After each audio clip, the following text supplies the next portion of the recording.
എല്ലാവർക്കും പുതിയൊരു വീഡിയോയിലേക്ക് സ്വാഗതം. അങ്ങനെ ലിവർപൂൾ 2 മത്സരങ്ങളിൽ അപരാജിതരായിട്ട് കുതിക്കുകയാണ്. കഴിഞ്ഞ മത്സരത്തിൻ്റെ വീഡിയോ ഞാൻ ചെയ്തിട്ടില്ലായിരുന്നു, ഇന്റർ മിലാനായിട്ടുള്ളത്. ഞാൻ ആ മത്സരം കണ്ടിട്ടുണ്ടായിരുന്നു, പക്ഷെ ഞാൻ വീഡിയോ ചെയ്തില്ല, എനിക്ക് സമയം ഉണ്ടായില്ല ചെയ്യാൻ വേണ്ടി. അപ്പം ഇന്നലത്തെ മത്സരത്തിൽ നമ്മൾ പ്രീമിയർ ലീഗിൽ ഒരു മത്സരം കൂടി ജയിച്ചിരിക്കുകയാണ്. ബ്രൈറ്റൺ നല്ല ടീമാണ്. ഞാൻ ആക്ച്വലി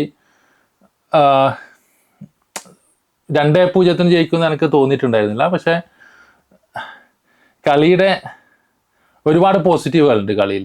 പ്രത്യേകിച്ച് നമ്മളെ അറ്റാക്കിംഗ് സൈഡ് നോക്കിക്കഴിഞ്ഞാൽ നമ്മളെ കൗണ്ടർ അറ്റാക്കിംഗ് ഒക്കെ ഭയങ്കര ഫ്ലൂയിഡായിരുന്നു.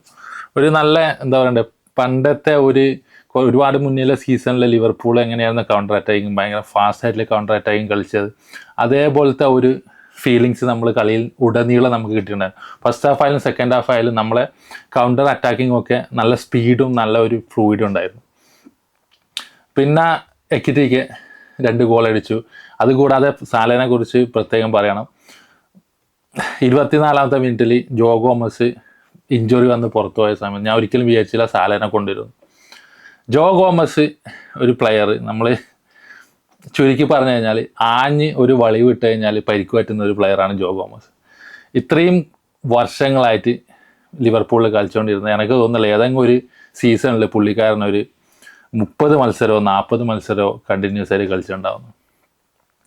19, 20, 21 അറിയില്ല, ഏതൊരു സീസണിൽ വാൻഡേക്കുമായിട്ട് സെൻറ്റർ ബാക്ക് പെയറിങ് കളിച്ച സമയത്ത് കുറേ മത്സരങ്ങൾ കണ്ടിന്യൂസ് ആയിട്ട് കളിച്ചിട്ടുണ്ടായിരുന്നു. അതല്ലാതെ പുള്ളിക്കാരൻ്റെ ലിവർപൂൾ കരിയർ എടുത്ത് നോക്കി കഴിഞ്ഞാൽ എല്ലാ സീസണിലും കളിക്കും, കുറേ മത്സരം കളിച്ചിട്ടുണ്ടാവും, പക്ഷേ എല്ലാം 10 മിനിറ്റ് 12 മിനിറ്റ് 15 മിനിറ്റ് സബ്ബായിട്ട് ഇറങ്ങും.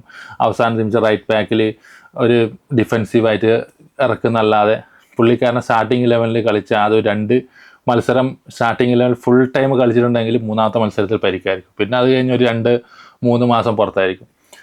അതേപോലെയായിരുന്നു നബി കെയ്റ്റ ആൻഡ് ജോ ഗോമസ്, രണ്ടാളും ഒരു വള്ളിയുടെ അറ്റത്ത് കെട്ടിയിടേണ്ട പ്ലേയേഴ്സാണ്. അപ്പോൾ ജോ ഗോമസിന് പരിക്ക് പറ്റി സാലനെ ഇറക്കും ഞാൻ വിചാരിച്ചിട്ടില്ല. സാലനെ ഇറക്കുന്ന സമയത്ത് എനിക്ക് തോന്നിയിട്ടുണ്ടായിരുന്നു മിക്കവാറും സൊബോസ്ലൈനെ പിടിച്ച് റൈറ്റ് ബാക്ക് കളിപ്പിക്കും. പുള്ളിക്കാരൻ ഈ സീസണിൽ മിക്കവാറും ചെയ്തുകൊണ്ടിരിക്കുന്നത് അതാണ്, സൊബോസ്ലൈനെ പിടിച്ച് റൈറ്റ് ബാക്ക് കളിക്കും.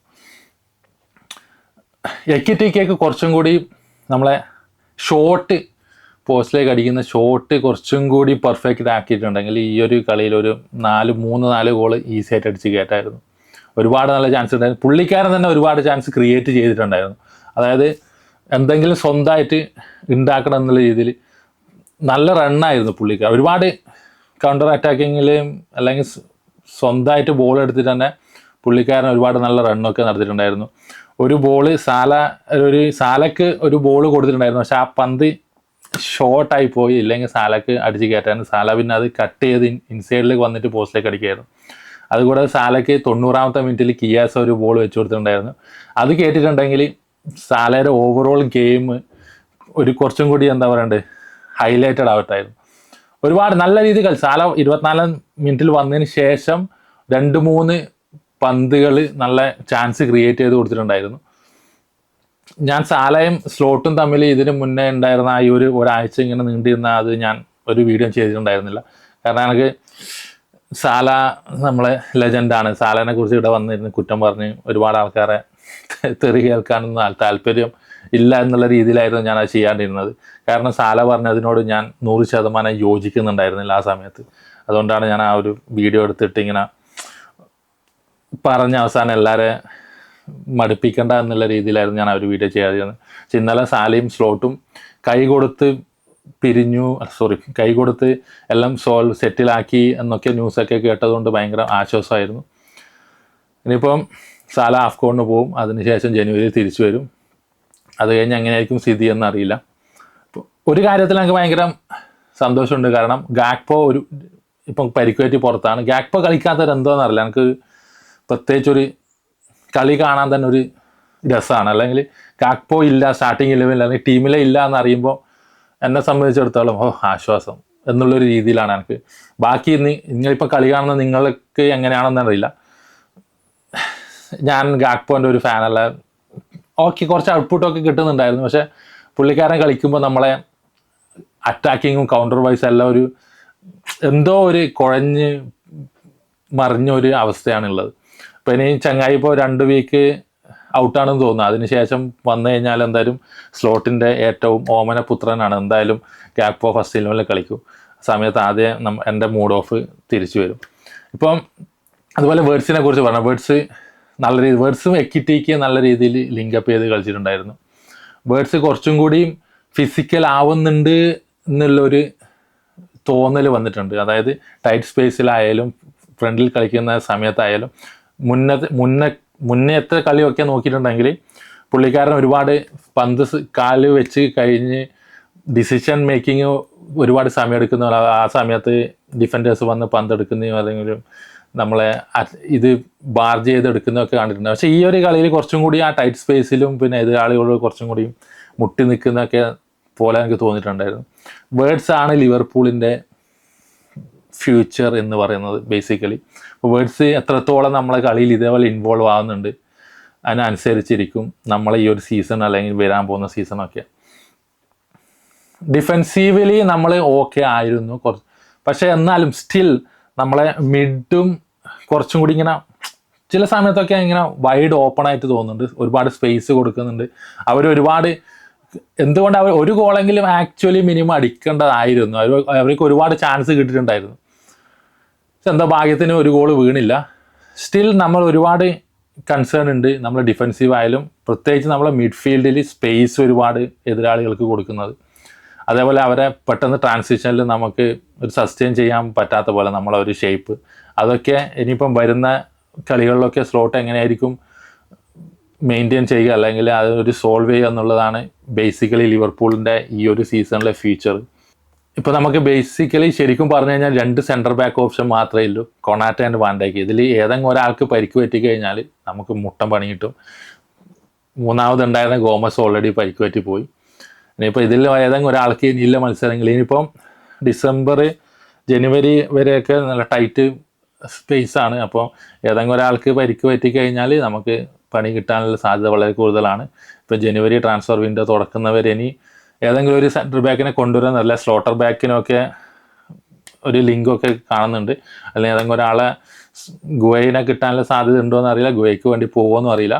അപ്പം ഗുവയ്ക്ക് വേണ്ടി പോകുന്നില്ലെങ്കിൽ മേക്ക് ഷിഫ്റ്റ് ആയിട്ട് ഏതെങ്കിലും ഒരു സ്ലോട്ടർ ബാക്കിനെ പോലെ വേറൊരു സെൻറ്റർ ബാക്കിനെ കൂടി ലിവർപൂൾ എടുക്കുന്നുണ്ടെങ്കിൽ നമ്മളെ സീസൺ രക്ഷപ്പെടും. ഇല്ലെങ്കിൽ നമുക്ക് പണി കിട്ടാനില്ല. ഇപ്പോൾ ഓൾറെഡി ഇങ്ങനെ പണി കിട്ടിക്കൊണ്ടിരിക്കുന്നത്. അതിൻ്റെ മുകളിൽ ഇനിയിപ്പോൾ ഈ രണ്ടുപേർക്കും ഒരാൾക്കും കൂടി പരിക്ക് പറ്റി കഴിഞ്ഞാൽ ഇടിവെട്ടിയവനെ പാമ്പ് കടിച്ചവനെ ഇടിവെട്ടി എന്ന് പറഞ്ഞ പോലെയാവും. അപ്പം ഓവറോൾ നമ്മൾക്ക് പോസിറ്റീവാണ് നമ്മളെ അറ്റാക്കിങ് എല്ലാം. ഇത് പ്രത്യേകിച്ച് എനിക്ക് വേറൊരു മെൻഷനും കൂടിയുണ്ട് ഞാൻ ജോൺസിനെ കുറിച്ച് ഒരുപാട് കളി ഞാൻ പറഞ്ഞിട്ടുണ്ടായിരുന്നില്ല. ഈ അവസാനത്തെ ഒരു 3, 4, 5 മത്സരം നോക്കിക്കഴിഞ്ഞാൽ ലിവർപൂളിൻ്റെ ബെസ്റ്റ് പ്ലെയർ ജോൺസാണ്. സൊബോസ്ലൈ ആയിരുന്നു ഇതുവരെ കളിച്ചുകൊണ്ടിരുന്നത്. പക്ഷേ ഇപ്പം സൊബോസ്ലൈനെ പിടിച്ച് റൈറ്റ് വിങ്ങിലും റൈറ്റ് ബാക്കിലൊക്കെ കളിപ്പിക്കുന്നതുകൊണ്ട് സൊബോസ്ലൈയുടെ ഭാഗത്തു നിന്ന് ആ ഒരു ഫസ്റ്റ് നമ്മളെ ഇതിൽ കിട്ടിക്കൊണ്ടിരുന്ന ആ ഒരു ഔട്ട്പുട്ടും പെർഫോമൻസും ഇപ്പം കിട്ടുന്നില്ല. പ്രത്യേകിച്ച് ചങ്ങാര പൊസിഷൻ മാറ്റിയതുകൊണ്ട് ഇപ്പോൾ നമ്മളെ ബെസ്റ്റ് പെർഫോമിംഗ് പ്ലെയർ എന്ന് പറയുന്നത് ജോൺസാണ്. ജോൺസിൻ്റെ പ്രസ് റെസിസ്റ്റൻ്റ് കിഡിലാണ്, ഒരു രക്ഷയില്ല. പുള്ളിക്കാരനെ എതിർ പ്ലെയേഴ്സ് പ്രസ് ചെയ്ത് കഴിഞ്ഞാൽ പുള്ളിക്കാരൻ്റെ കയ്യിൽ നിന്ന് ബോൾ പോകാനുള്ള സാധ്യത വളരെ കുറവാണ്. അത് ഞാൻ വേറൊരു ഇൻ്റർവ്യൂവിൽ ഇങ്ങനെ ടെക്നിക്കൽ എബിലിറ്റി ഉള്ള പ്ലെയേഴ്സ് ഇങ്ങനെ ഈ ഷോർട്സിൽ ഇങ്ങനെ ചോദിക്കുന്നത് കണ്ടിട്ടുണ്ടായിരുന്നു വാൻ ഡൈക്കോട്. അപ്പം വാൻ ഡൈക്കിനെ കൂടാതെ 2-3 പേരും പറഞ്ഞിട്ടുണ്ടായിരുന്നു ജോൺസ് ലിവർപൂളിൻ്റെ ഏറ്റവും കൂടുതൽ ടെക്നിക്കൽ എബിലിറ്റി പ്ലെയർ ഏതെന്ന് ചോദിച്ചാൽ അവരുടെ ഉത്തരം ജോൺസ് ആയിരുന്നു. അപ്പോൾ അതൊക്കെ ജോൺസ് ഫിറ്റായിരുന്നാൽ ഇതേപോലെ പെർഫോം ചെയ്യുന്നുണ്ടെങ്കിൽ നല്ല ഭാവിയുള്ള പ്ലെയറാണ്. 200 അപ്പിയറൻസ് ലിവർപൂളിന് വേണ്ടി കഴിഞ്ഞ കളി. അപ്പം ഓൾ ദ ബെസ്റ്റ്. ജോൺസ് ഫിറ്റായിരിക്കണം. അതേപോലെ മക്കാലിസ്റ്ററിൻ്റെ ഫോം എപ്പോൾ തിരിച്ചു വരും എന്ന് എനിക്ക് യാതൊരു ഐഡിയ ഇല്ല. ഇതുവരെ ആയിട്ടും മക്കാലിസ്റ്റർ ഈ സീസണിൽ 2 മത്സരത്തിൽ മാത്രമാണ് നല്ലൊരു പെർഫോമൻസ് കാഴ്ചവെച്ചത്. ഒന്ന് റയൽ മാഡ്രിഡിനോടും രണ്ടാമത്തത് ആസ്റ്റൺ വില്ലയോടും. അതുകൂടാതെ ഇതുവരെ ഇല്ല മത്സരത്തിൽ മക്കാലിസ്റ്റർ കഴിഞ്ഞ സീസണിൻ്റെ ഫോമിൻ്റെ 7 അയലത്ത് വരെ വന്നിട്ടില്ല. അപ്പോൾ മക്കാലിസ്റ്റർ ഒരു ഫോമിലായി കഴിഞ്ഞാൽ ഗ്രാവൻബർഗ് കഴിഞ്ഞ സീസണിൻ്റെ ഫോമിൻ്റെ 7 അയലത്തല്ല.